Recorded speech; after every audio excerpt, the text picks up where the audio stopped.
Hey guys, it's Dave. And Lauren. And this is going to be a real quick SummerSlam, Monday Night Raw, and SmackDown Live recap for all three shows. Figured they're all three back-to-back, so I'll just give a quick little rundown. I'm not going to go through every match on every show. Just going to give you my feedback on first. We'll start with SummerSlam. I thought it was an okay show. Wasn't great. I thought NXT TakeOver Brooklyn 2 that happened the night before was a lot better. That was a great show. SummerSlam was okay. I thought the John Cena AJ Styles match stole the show. Best match I thought on the card. Second, I thought Seth Rollins and Finn Balor was an absolute great match. I loved it. Two young studs in their prime. They're going to be in the WWE in the main picture for a very long time, and I'm excited for that. And the Brock Lesnar and Randy Orton match was another squash fest, I felt, for Brock. Yes, Randy hit a couple moves, but that ending with the elbows was just unbelievable. I don't know if that was unscripted or if it was scripted to go out and do that. I don't know if he meant to split Orton's head open. But it reminded me of the old school Attitude Era, late 90s WWE, which was, I found fascinating, but I kind of felt bad for Orton.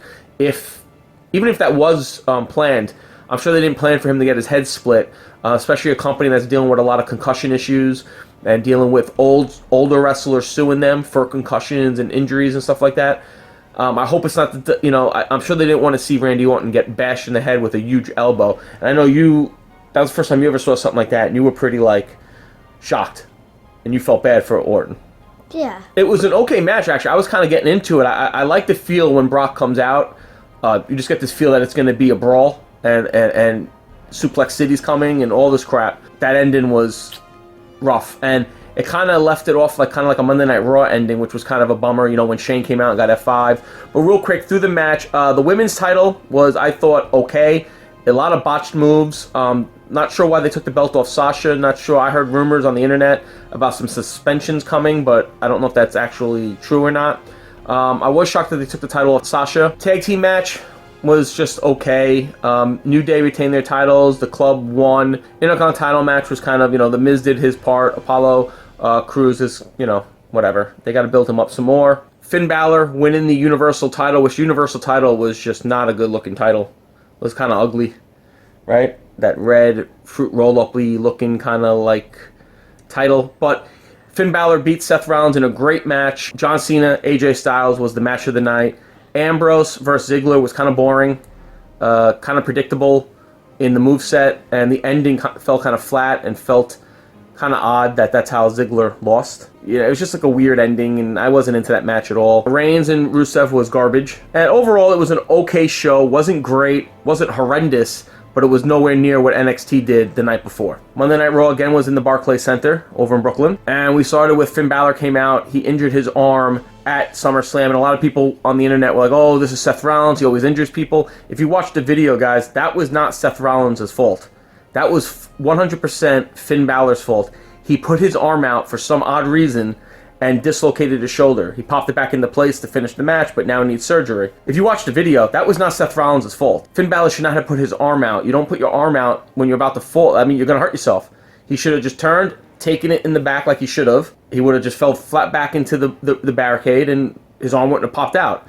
That's 100% Finn Balor's fault. I don't care what anybody says. That is not Seth Rollins' fault. So he had to vanquish the title because he's going to need surgery and be out for 6 months. That sets up a tournament type of deal, setting up a fatal four-way for a new champion. Raw was kind of weak this week compared to what SmackDown did on Tuesday night. Titus O'Neil came out and botched some promo. Then Backlund came out.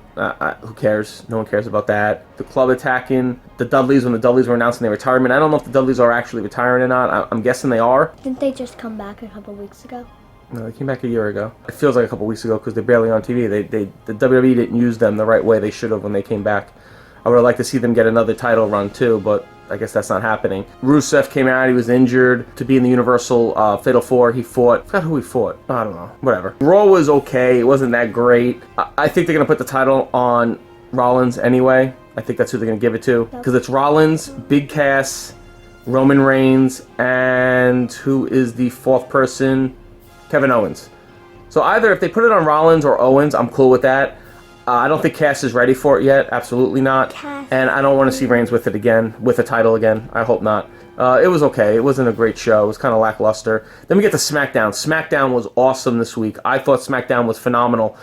They set up a new tag team titles and a new women's title for SmackDown. Carmella turned heel on Nikki Bella, who is a face now, so kind of like a double turn. Becky Lynch beat Alexa Bliss. Then they set up a tag team tournament. The Usos advanced, which I find very boring and repetitive. I'm not a Usos fan.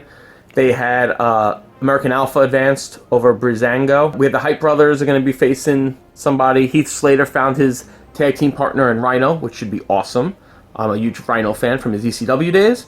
And I'm really into this Heath Slater thing. I really wish they would push him hard because the crowd wants it. But this reminds me of the same thing when they had Sandow. Remember the Miz's stunt double? Mm-hmm. When the crowd just wanted him so bad and they just didn't do it. And that's what I've seen with Heath Slater. The crowd wants him because he's actually got a personality now and a gimmick that you're into, this whole free agent thing. But we'll see what they do with that. I think the tag titles for SmackDown are either going to go on American Alpha or the Usos. I hope not the Usos. I would like to see the titles be put on Heath Slater and Rhino, just because I think that'd be great for them. I don't want to see it on the Hype Brothers, even though I'm a huge Zack Ryder fan. Woo, woo, woo, you know it. I want to see Zack Ryder in an Intercontinental title feud or a world title picture scene. I don't want to see him in the tag team title scene. I'm sorry. I want Zack Ryder Intercontinental title or a world title You want picture. him bigger. I do. I think he's talented, super talented, good on the mic, and I think he deserves it. And he lived in your same place. And he's a Long Islander, yeah. So, Long Islanders stick together. New Yorkers stick together. Otherwise, SmackDown was really good. The last match they had of AJ Styles versus Dolph Ziggler, where if Ziggler won, he'd be put in a triple threat match at Backlash against Dean Ambrose for the title. And if Styles wins, it's just Styles versus Ambrose. And Styles won a fantastic match. Those guys, it's funny, the two guys wrestling are more talented than the actual WWE champion. Talented in-ring and talented on the mic more than Dean Ambrose is. That's what I think, at least, personally. But AJ Styles wins, and he will face Dean Ambrose at Backlash for the world title. I hope this is setting up AJ Styles for a very lengthy run with the WWE World Championship. I would love to see AJ Styles as the champion. He's one of the best wrestlers, and I'm so happy he's finally in WWE and getting the shine and show what he's capable of, because he is probably one of the best wrestlers in the world today. Then, if you guys watched, there was a little, on SmackDown Live, that thing they do afterwards, Smack Talk, whatever the hell it is, with Renee Young. Daniel Bryan and The Miz had an altercation where they had a argument, and The Miz went off like crazy, calling Daniel Bryan a coward, saying that he should just quit, go back to the Indies where he belongs, just went off, and it was fantastic, because The Miz is one of the most underrated heels in the business. He's one of the best heels in a time where they try to play this game between heel and face, and you don't know who's heel, you don't know who's face. Miz is a heel, and a perfect one. And I think he's going to be holding on to that WWE Intercontinental title for a while. I don't think they have any plans of taking it off him yet. Do you think Shane McMahon is doing a better job than Stephanie? SmackDown has been a little better, but I think it's also SmackDown's an hour shorter. SmackDown has also got less people, but they also have that less hour, and I think that less hour makes them better, because Raw has to fill in 3 hours, and a lot of it's just garbage. So that was our review. Again, real quick, wrapping up 3 shows: SummerSlam, Raw, and SmackDown. SummerSlam for me was What do you think of SummerSlam? Yeah, you weren't that big into it either. You did like seeing Nikki back, though. Yes.